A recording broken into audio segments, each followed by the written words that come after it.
नमस्कार, मैं हूं माधवी और आप देख रहे हैं स्वामी न्यूज।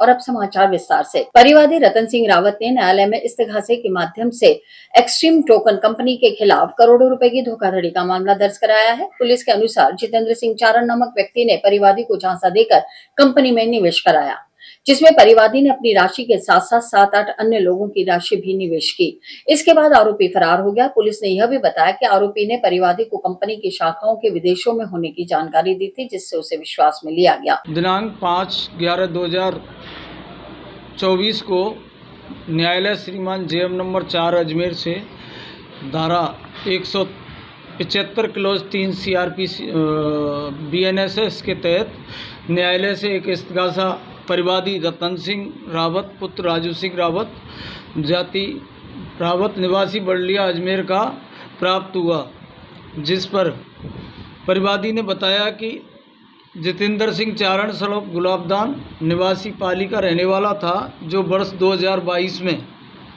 इन्वेस्ट करने का नाम लेकर और 15% ब्याज का झांसा देकर एक कंपनी एक्सट्रीम टोकन कंपनी बताई। उसमें इन्वेस्ट करने के लिए पैसे के लिए कहा गया, अच्छा ब्याज मिलेगा, प्रलोभन दिया गया और टीम मेंबर बनाने के लिए कहा गया। और उसने बताया कि इस एक्सट्रीम टोकन कंपनी के का भारत के अलावा नेपाल, दुबई और भूटान में भी शाखा हैं, जिससे अच्छा इन्वेस्ट मिल रहा है। उसकी बातों पर आकर परिवादी ने खुद के पैसे और करीब 8-10 के 4,56,56,400 रुपये का इन्वेस्ट इस कंपनी में किया। उसके बाद परिवादी के साथ धोखाधड़ी कर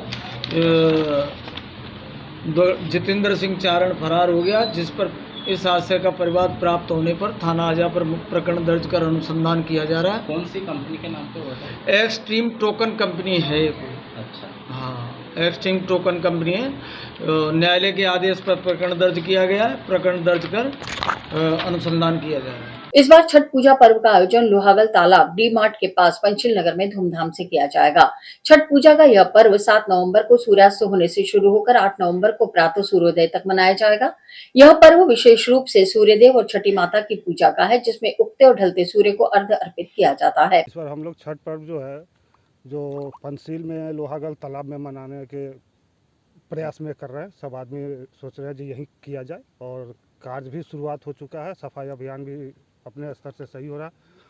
और इस छठ पर्व महापर्व को हम लोग बहुत धूमधाम से मनाते हैं, और बिहार में इनको पुत्र की देवी की माता के नाम से जाना जाता है। और ये 4 दिन का पर्व होता है, और इस पर्व को हम लोग जितना धूमधाम से मनाते हैं उतना किसी पर्व को नहीं मनाते हैं। और इस पर्व की बिहार के लिए आन मान और शान के नाम से जाना जाता है, जो भी बिहार के सदस्य हैं और आदमी है, जो लेबर क्लास हो या उच्च पदाधिकारी हो, जो किसी व्रत में गांव जाए या न जाए, लेकिन ये छठ महापर्व ऐसा है जो गांव जाना अनिवार्य हो जाता है। जो कि रेलवे स्टेशन पे आप लोग देखते होंगे जी, ट्रेन की भीड़ इतनी रहती है जो आदमी का आना जाना मुश्किल हो जाता है। तो इसलिए छठ पर्व को हम लोग बहुत धूमधाम से मनाते हैं और बहुत नियम निष्ठा और उत्साह के साथ मनाते हैं। इस बार पंचशील में लोहागल घाट पे मनाया जा रहा है, जो कि लोहागल तालाब है उसमें मनाया जा रहा है। और इसकी सफाई अभियान लगभग संपन्न हो चुका है, और जो भी थोड़ा बहुत है जो आज शाम तक वो पूरा कर दिया जाएगा। और कल से बैनर वगैरह जो भी है, कल बैनर लग जाएगी, जिससे आम आदमी को कोई कठिनाई नहीं होगी। ये छठ पूजा की तैयारी चल रहा है और हम सब छठ पूजा की तैयारी में लगे हुए हैं। हर साल के भांति जो हम पहले आज़ाद पार्क में करते थे, और ये लोहागल घाट जो तालाब है काफ़ी बड़ा, इस पे हम पहले भी 1-2 साल कर चुके हैं, लेकिन इस बार सबके सहमति बना तो हम यहीं इस बार पूजा कर रहे हैं। आगे से भी हमारा कोशिश ये रहे कि हम यही करेंगे।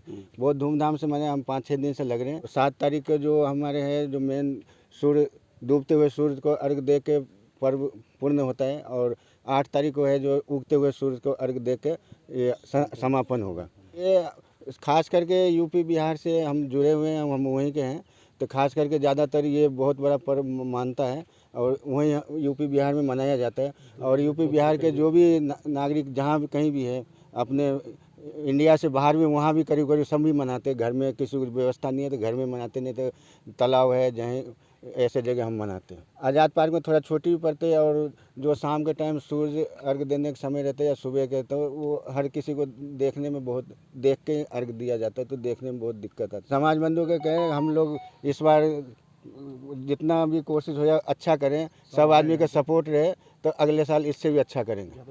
ज़्यादा से ज़्यादा आदमी आवे तो बहुत अच्छा रहेगा। सभी जने आए यहाँ पे। पंसील जो लोहागल तालाब है वहाँ कर रहे हैं और सभी से निवेदन है कि सब लोग जुड़े और यहाँ पे आए। इस बार पहली बार हम लोग कर रहे हैं और सभी जुड़ेंगे तो और अच्छे से अच्छे यहाँ पे करने की कोशिश करेंगे और करेंगे। इसीलिए सब भाई से निवेदन है कि आकर के जुड़े और सम्मिलित हो। यहाँ पे हमारी व्यवस्था सब कुछ क्या है, बैठने का, खाने का, सबको आने जाने का। किसी को अगर असुविधा होता है उसके लिए हम सुविधा देंगे। हर चीज़, हर व्यवस्था है, सफाई व्यवस्था, लाइटिंग, हर चीज का है, कोई दिक्कत नहीं आएगी। तीर्थ नगरी में चल रहे अन्नकूट महोत्सव के तहत मंगलवार को जगत पिता ब्रह्मा जी के 5100 किलो अन्नकूट प्रसाद का भोग लगाया गया। इस मौके पर पुजारी परिवार की ओर से पूजा अर्चना व महाआरती के साथ 56 भोग की झांकी सजाई गई।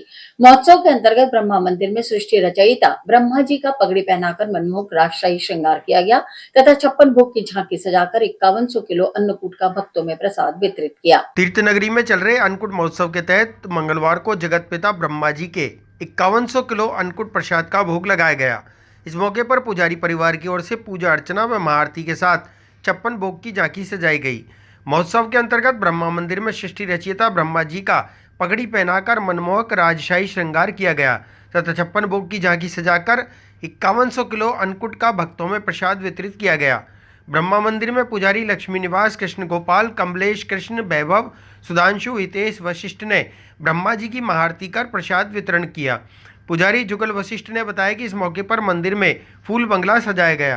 ओम ब्रह्मणे नमः। आज जगत पिता से ब्रह्मा जी और गायत्री माता के प्रातःकाल अन्नकूट महोत्सव के महापर्व पर भगवान ब्रह्मा जी का षोडशोपचार से पंचामृत से विशेष पूजा अभिषेक प्रातःकाल किया गया तथा दोपहर को और उस उपलक्ष्य में जो इस मंदिर का सजावट भव्यता प्रदान किया, फूल बंगला सजाया गया। भगवान ठाकुर जी के 56 भोग का भोग लगाकर तथा जो अन्नकूट महाप्रसाद है जिसे अपन महाप्रसाद कहते हैं, उस महाप्रसाद का भोग लगाकर सभी भक्तों हजारों श्रद्धालुओं में वितरित किया गया। जो महाप्रसाद का भोग है 5100 किलो भोग का भगवान के भोग लगाया गया, तो हजारों श्रद्धालुओं में जो प्रसाद का वितरण किया गया। मैं कृष्ण गोपाल सिंह, पुजारी ब्रह्मा मंदिर। बागेश्वर धाम के प्रसिद्ध संत और कथावाचक धीरेन्द्र कृष्ण शास्त्री का भव्य आगमन आज भीलवाड़ा में हुआ। विशेष हेलीकॉप्टर से पहुंचे धीरेन्द्र शास्त्री का भव्य स्वागत किया गया और उनके दर्शनों के लिए श्रद्धालुओं का जनसैलाब उमड़ पड़ा। इस अवसर पर धीरेन्द्र कृष्ण शास्त्री 6 नवंबर से 10 नवंबर तक 5 दिवसीय कथा का आयोजन करेंगे। बागेश्वर धाम के प्रसिद्ध संत और कथावाचक धीरेन्द्र कृष्ण शास्त्री का भव्य आगमन आज भीलवाड़ा में हुआ। विशेष हेलीकॉप्टर से पहुंचे धीरेन्द्र शास्त्री का भव्य स्वागत किया गया और उनके दर्शनों के लिए श्रद्धालुओं का जनसैलाब उमड़ पड़ा। इस अवसर पर धीरेन्द्र कृष्ण शास्त्री आज से 10 नवंबर 2024 तक 5 दिवसीय कथा का आयोजन कर रहे हैं। यह आयोजन धर्म और आस्था का एक महाकुंभ है जिसमें हजारों की संख्या में श्रद्धालु शामिल हो रहे हैं। कथा का उद्देश्य समाज में आध्यात्मिकता और धर्म के प्रति जागरूकता फैलाना है। प्रत्येक दिन विशेष प्रवचन, भजन कीर्तन और साधना सत्रों का आयोजन किया जाएगा जो शास्त्री जी की अनोखी शैली और आध्यात्मिकता से परिपूर्ण होंगे। आयोजकों ने श्रद्धालुओं के लिए विशेष व्यवस्थाएं की हैं जिनमें भोजन, चिकित्सा और सुरक्षा का विशेष ध्यान रखा गया। नगर परिषद पुष्कर की ओर से अंतर्राष्ट्रीय ख्याति प्राप्त पुष्कर मेला 2024 को लेकर स्थानीय बाजारों से अतिक्रमण को हटाने की कार्रवाई की गई। विरोध यही है, दुकान पर लगा हुआ माल उठा के जो ट्रैक्टर में डाल रहे हैं उसका हमारा विरोध। क्या कारण है? क्या कारण जो नगर पालिका ने हिदायत दी, दुकानदारों ने उस सीमा में माल लगा रखा था, उसके बावजूद भी नगर पालिका वाले माल उतार के ले जा रहे हैं, छीन के लेके जा रहे हैं। क्या रहेगा आगे? अगर आज हमारा माल सम्मान सहित नहीं मिलता हमारे को तो 11 को बाजार बंद करते हैं। इसके अलावा आज क्या बंद किया है? किस प्रकार का विरोध है आपका? आज का विरोध है सांकेतिक बाजार बंद है हमारा, जब तक माल आ जाए हाथ में। ठीक है, दुकानें इसलिए बंद की सर, जहाँ लोग इन्होंने बताया था प्रशासन ने हमको यहाँ तक आपका सीमित है, यहाँ तक माल लगाना है। हमने वहाँ तक माल लगा रखा था, उसके बावजूद भी आए ज़बरदस्ती हमारा माल उठा के ले गए, डमी उठा के ले गए।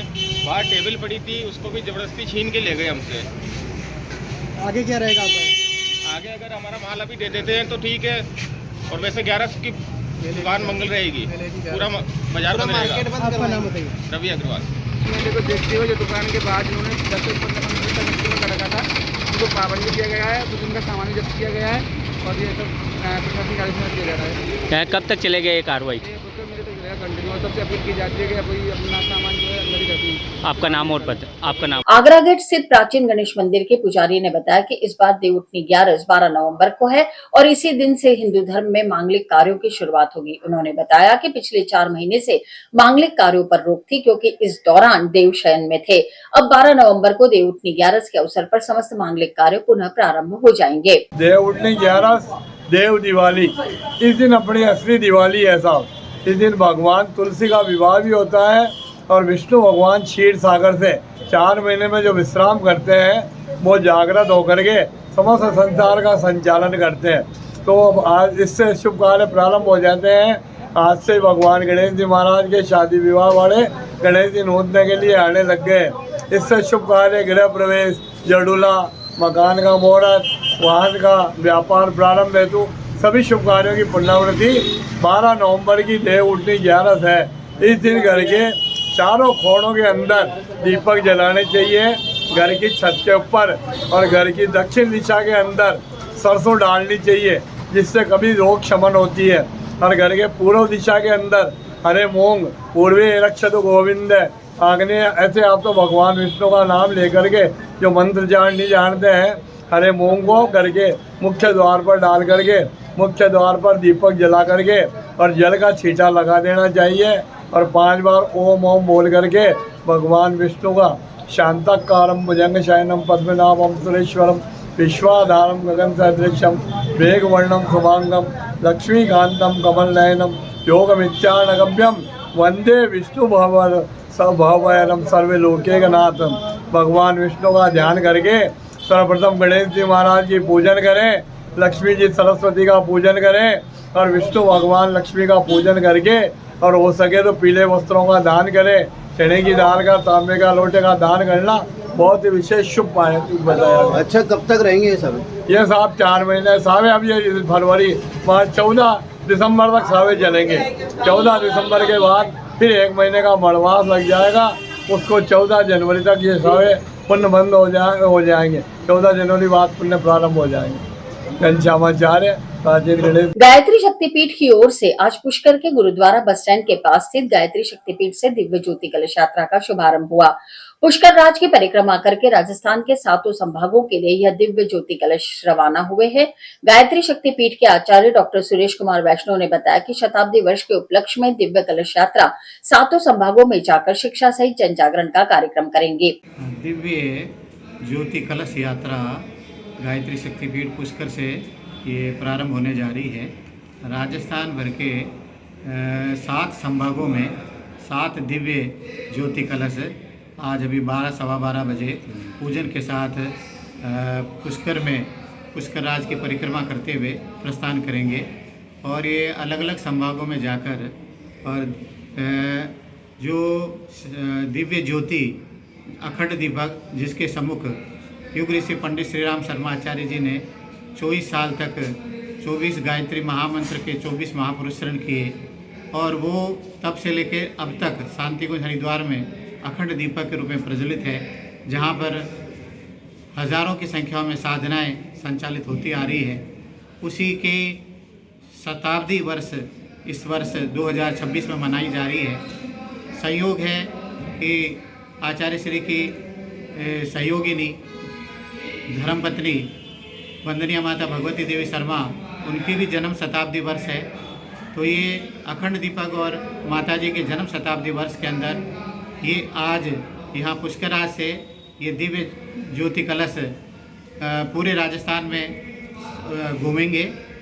राजस्थान में नहीं, पूरे भारतवर्ष में भी अलग अलग क्षेत्रों में ये काम होने जा रहा है। ये करीब 1.25 साल तक ये 22 जनवरी 2026 तक ये रथ हर गांव और हर डाणी में जाएंगे और वहाँ पर उनका आचार्य श्री का जो संकल्पित है कि मनुष्य में देवत्व का उदय हो और धरती पर स्वर्ग का अवतरण हो, इसके लिए विभिन्न कार्यक्रम होंगे दीप यज्ञों के माध्यम से और वहाँ पर लोक शिक्षण का कार्य करेंगे कि नारी जागरण हो, स्वावलंबन हो शिक्षा हो, वृक्षारोपण हो, स्वावलंबन की प्रक्रिया हो, तो विभिन्न प्रकार का ये धर्मतंत्र से लोक शिक्षण का कार्य ये किया जाएगा इन दिव्य ज्योति कलश यात्रा के लिए। कार्यक्रम में कौन कौन आए और थे? इसमें साथ में जो सेवाधारी हैं वो सैकड़ों की संख्या में साथ चलेंगे, जो व्यवस्थाएं बनाएंगे और आगे से आगे ये कार्यक्रम होगा।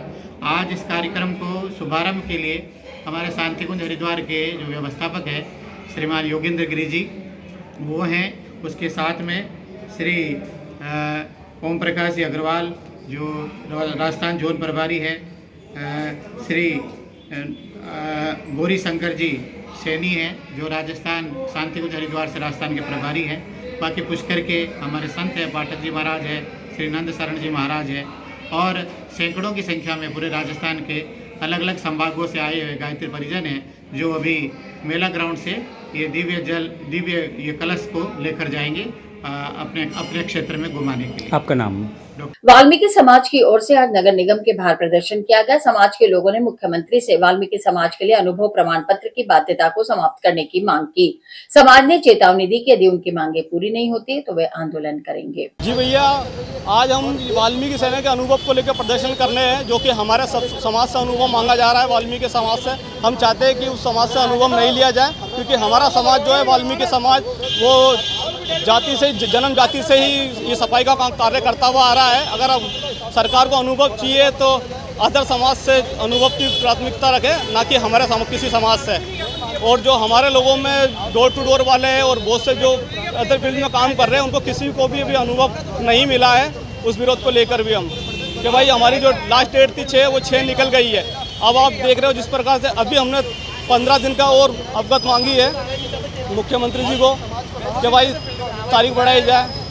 इसी के साथ में हम ये क्या नाम आंदोलन आज हमने टायर जलाकर प्रदर्शन किया है, विरोध प्रदर्शन किया है। मैं राहुल चरनाल, वाल्मीकि सेना शहर अध्यक्ष। जैसा कि आप देख सकते हैं हमारे वाल्मीकि समाज के कई कर्मचारी ऐसे हैं जिनको अनुभव प्रमाण पत्र में दिक्कत आ रही है, क्योंकि उनका ना तो पीएफ कटा है अभी तक, और वो पीएफ नहीं कटाया तो वो कहाँ से पीएफ की रसीद ला के यहाँ देंगे। इसलिए कल डोर टू डोर के काफ़ी कर्मचारी, कचरा वैन के कर्मचारी परेशान हुए। हमारी यही मांग है प्रशासन से, वे मुख्यमंत्री जी को हमने कल पत्र भी लिखा है कि हमारी मांग जल्द से जल्द मानी जाए। वाल्मीकि समाज का जो अनुभव है वो हटाया जाए, जाति प्रमाण पत्र को ही अनुभव प्रमाण पत्र माना जाए। उसी को लेकर आज हमने विरोध प्रदर्शन किया है। आज हमने टायर जलाकर नगर निगम के बाहर टायर जलाकर विरोध अपना जाहिर कराया है। जिस प्रकार हमारे युवा महिलाएं परेशान हो रही है, धक्के खा रही है, काउंटर पे खिड़कियां बंद हो जाती है, टोकन दिए जाते हैं, टोकन भी इस तरह के दिए जाते हैं, रेवड़ी बांट रहे हो। ये जो अपने हक के लिए लड़ाई लड़ रही है समाज, उसको भी ऐसे करेगी, ये पूरे देश को स्वच्छ रखती है हमारी वाल्मीकि समाज। तो हमारी यही मांग है प्रशासन से कि जल्द से जल्द इनका अनुभव हटाया जाए, जाति प्रमाण पत्र को ही अनुभव प्रमाण पत्र माना जाए। उसी को लेकर आज हमने टायर जला के विरोध प्रदर्शन किया है। मैं अंकित गारू। और इसी के साथ ये समाचार बुलेटिन ही समाप्त होते हैं। मुझे दीजिए इजाजत, देखते रहें स्वामी न्यूज।